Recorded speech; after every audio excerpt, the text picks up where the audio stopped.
আপনি যে ঘাড়ের উপর দিয়ে আসলেন, এটা কিন্তু হাদিসে নিষেধ করা আছে। এটা হাদিসে নিষেধ করা আছে। তো এইভাবে আসা মসজিদের ভিতরে জায়েজ নাই। তো আপনি এক কাজ করেন, যেখানে জায়গা আছে সেখানে আপনি বসে যান।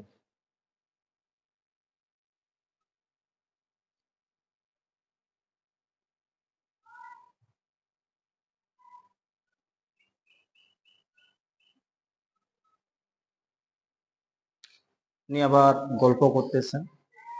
মসজিদের ভিতরে দুনিয়াবি কথাবার্তা বলা নিষেধ রয়েছে। নবী সাল্লাল্লাহু আলাইহি ওয়াসাল্লাম বলেছেন, যখন তোমরা মসজিদে আসবে তখন দুনিয়াবি কথা মসজিদের ভিতরে বলবে না।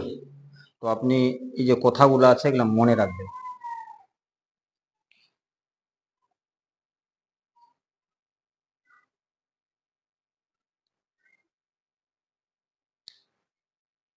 আবার মোবাইল বের করেছেন,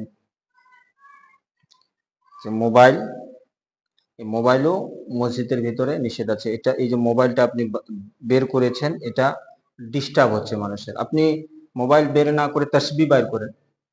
তাসবিহ বের করে আপনি তাসবিহ পড়েন, সুবহানাল্লাহ, আলহামদুলিল্লাহ, আল্লাহু আকবার, যেটা আপনি জানেন সেটাই পড়বেন। তো এইভাবে করে যদি আপনি মসজিদের ভিতরে কখনো কথা বলতেছেন, কখনো মোবাইল বের করতেছেন, কখনো উপর দিয়ে আসতেছেন, এগুলা যেগুলা আপনি করলেন এগুলা সব নিষেধ রয়েছে। তো চেষ্টা করবেন আগামীতে এই যে ভুলগুলো আছে এই ভুলগুলো যেন না হয়, চেষ্টা রাখবেন। যদি পারেন তাসবিহ পড়েন। তো আপনারা এই যে কথাটা আছে কথাটা আমল করবেন। আপনাদের যদি কাউকে মসজিদের প্রথম কাতারে বসার ইচ্ছা থাকে, যে আমি মসজিদের প্রথম কাতারে বসবো, তাহলে আপনাকে আগে আসতে হবে। আর যদি আগে আসেন তাহলে আপনি আগে কাতার পাবেন। এখন যদি আপনি লাস্টে আসলেন, আপনি 12:30টার সময় আপনি পরে এসে যদি চেষ্টা করেন যে আমি সামনের কাতারে যাব, কিন্তু আপনি সেটা পারবেন না, কারণ আপনাকে কারো উপর দিয়ে এসে আবার কাউকে ওখান থেকে সরাই দিয়ে তারপরে জায়গা নিতে হবে আপনাকে। তো এটা করা নিষেধ রয়েছে। যে আগে আসে ও জায়গা পেয়ে গেছে, কারণ আল্লাহ সুবহানাহু ওয়া তাআলা তাকে ওই জায়গাটাতে ইবাদত করার সুযোগ করে দিয়েছে।